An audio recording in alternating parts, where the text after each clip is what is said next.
মুশরিকের জামানা ছিল, যাদের নাম ছিল আব্দে উজ্জা, আব্দে মানাত, আব্দে লাত, হ্যাঁ এরকম নাম ছিল। আর নবীর আব্বা জানের নাম ছিল আব্দুল্লাহ, আল্লাহর বান্দা। যারা বলেন না সুবহানাল্লাহ। আর নবীর আম্মা জানের নাম ছিল আমেনা, মানে বিশ্বাসী। সুবহানাল্লাহ বলেন না। জাহিলের যুগেও যার পিতার নাম আব্দুল্লাহ, মার নাম আমেনা, জালালউদ্দিন সৈয়দী রাহমাতুল্লাহি আলাইহি একটা দুইটা নয় অসংখ্য হাদিস এনে সাবিত করেছেন। শুধু নবীর আব্বা আম্মা নয়, নবীর বাবা থেকে শুরু করে বাবা আদম আলাইহিস সালাম পর্যন্ত যত পুরুষ আছে, নবীর মা থেকে শুরু করে হযরত মা হাওয়া আলাইহিস সালাম পর্যন্ত যত নারী আছে, প্রত্যেকে ঈমানদার এবং আল্লাহর বান্দা বান্দিনী ছিলেন। যারা বলুন সুবহানাল্লাহ।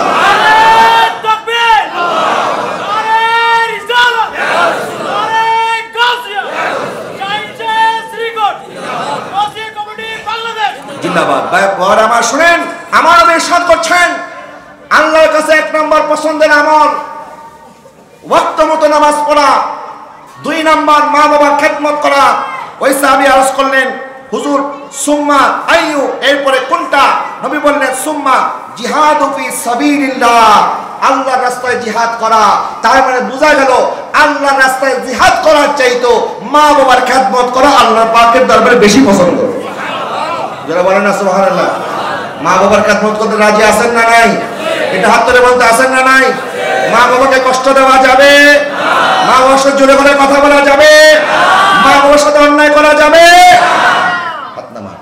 বাবা আজকে মার কাছে যান, বাবার কাছে যান, একবার ফিল করার চেষ্টা করেন আপনার মা আপনার বাবা আপনাদের কতটুকু কষ্ট করেছে।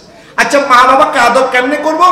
আল্লাহ পাক ইরশাদ করতেছেন, এক তো বললেন ফালা তাকুল লাহুমা উফিন ওয়ালা তানহারহুমা ওয়া কুল লাহুমা কওলান কারীমা, তাদের সামনে উঁচু গলায় কথা বলবেন না, জোরে গলায় কথা বলবেন না, নরম সুরে কথা বলবেন, একদম নিচু গলায় মার সাথে বাবার সাথে কথা বলবেন। এরপর আল্লাহ পাক বললেন ওয়াকফিত লাহুমা জানাহাজ যুল্লি মিনার রাহমাতি, যখন মার সামনে বাবার সামনে দাঁড়াবেন, দাঁড়ানোর স্টাইলটা কিরকম হবে? অনেক সন্তান আছে নেতার সামনে গিয়ে এমনি দাঁড়ায়, আছে না নাই? আর মার সাথে যখন কথা এমনি কথা আছে না? বাবার সাথে এমন গরম দেখায় মনে হয় তার বাবা হচ্ছে তার পোলা।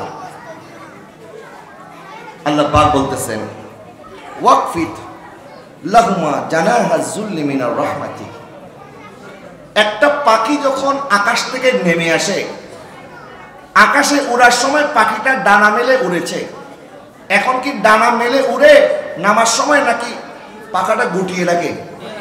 বলে কি করে? পাখাটা গুটিয়ে রাখে। উড়ার সময় ডানা দিয়ে মেলে মেলে উড়েছে, নামার সময় ডানাটা গুটিয়ে রেখেছে।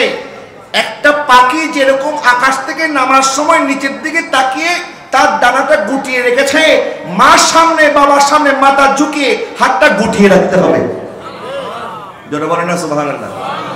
একদম যেরকম নামাজের মধ্যে দাঁড়ান আদবের সাথে, হয়তো নামাজের মধ্যে এরকম হাত বাঁধতে হয়, একটা নিয়ম আছে, কেবলামুখী হতে হবে, নিয়ম আছে, প্রত্যেকটা একটা আদব আছে।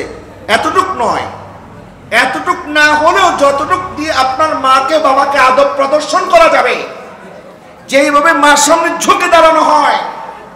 একজন আসামিকে যখন কাঠগড়ায় দাঁড় করানো হয়, তখন তাকে বলা হয় তুমি যতই পাওয়ারফুল ব্যক্তি হও, আদালতে তোমাকে ঝুঁকে দাঁড়াতে হবে।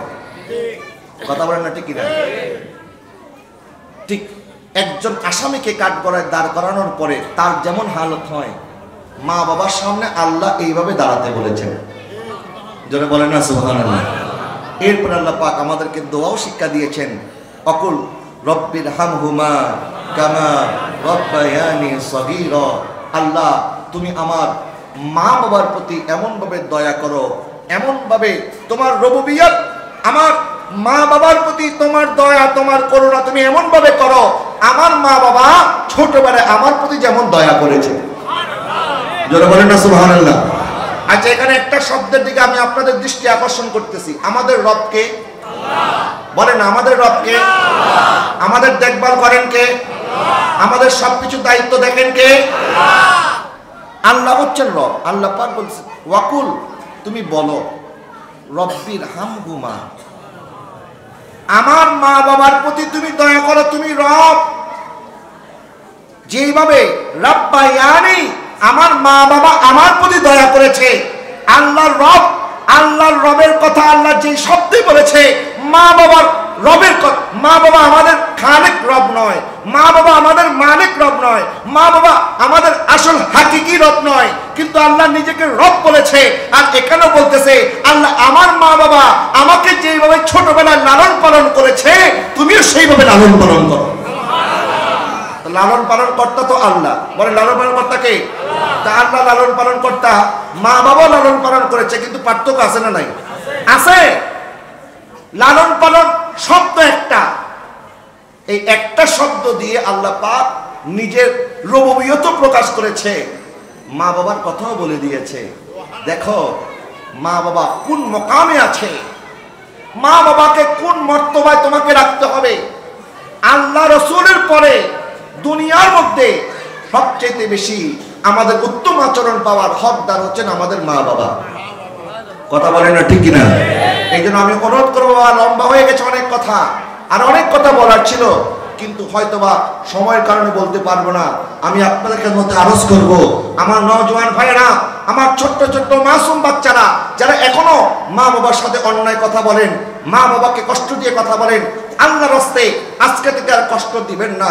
কারণ আপনি যেদিন মা বাবা হবেন সেদিন হয়তো আপনার মা বাবা কবরে চলে যাবে, তখন আফসোস হবে আর বলতে থাকবেন, আল্লাহ এখন তো সন্তানের মা সন্তানের বাবা হওয়ার কারণে আমার মা বাবা কষ্ট কত করেছে এখন বুঝতে পারতেছি, কিন্তু এখন তো মা বাবার খেদমত করার সুযোগ আর নাই। ওই দিন আসার আগেই যেন আমরা মা বাবার থেকে খেদমত করে দোয়া নিতে পারি। কথা বলেন না ঠিক কিনা? আল্লাহ আমাদের সবাইকে যেন তৌফিক দান, সবাই বলেন আমিন। এবং আমি আপনাদেরকে অনুরোধ করব, আল্লাহ যে আমাদেরকে সর্বোত্তম উম্মত বানাইছেন, কুনতুম খায়রা উম্মাতিন উখরিজাত লিন-নাস, আমি যেখান থেকে আলোচনা শুরু করেছিলাম, আমরা সর্বশ্রেষ্ঠ উম্মত। কিন্তু সর্বশ্রেষ্ঠ উম্মতের বৈশিষ্ট্য কি? কারণ এই উম্মত তা'মুরুনা বিল মা'রুফি ওয়া তানহাউনা আনিল মুনকার, আল্লাহর বান্দাদেরকে সৎ কাজের আদেশ দেয় আর অসৎ কাজ থেকে বিরত রাখে। সুবহানাল্লাহ বলেন না? দেখবেন আমাদের ধর্মীয় অনুষ্ঠান যেভাবে হয়, প্রত্যেক পাড়া মহল্লায়, প্রত্যেকটা মসজিদে, খানকায়, বিভিন্ন জায়গায় যেরকম মাহফিল হয়, বিধর্মীদেরকে এরকম প্রোগ্রাম করতে আপনি দেখবেন না। এদের প্রোগ্রামের মধ্যে খালি আছে নাচানাচি, গান বাজনা। কথা বলেন না ঠিক কিনা?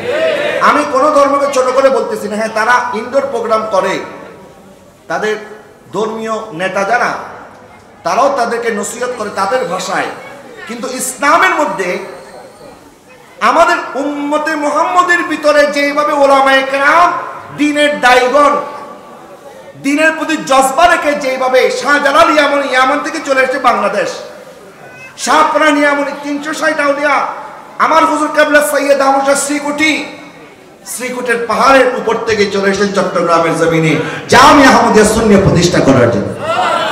যারা বলেন না সুবহানাল্লাহ।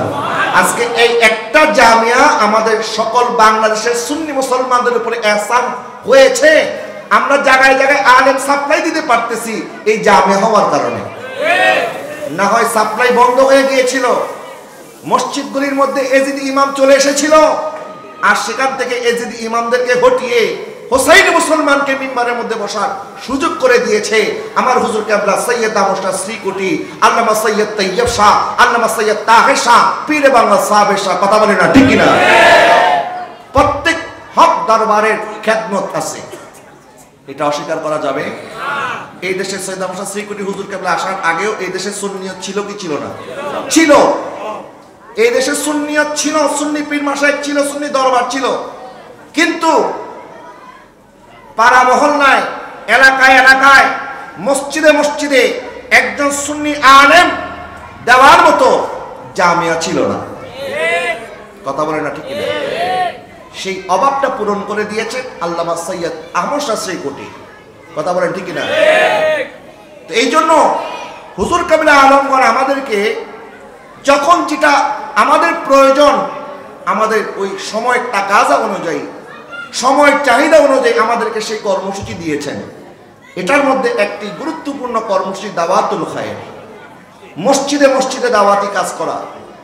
পাড়া মহল্লায় এলাকায় এলাকায় নওজওয়ানদেরকে ধরে ধরে মসজিদের দিকে দাওয়াত দিয়ে তাদেরকে দিনের সঠিক তালিমটা দেওয়া।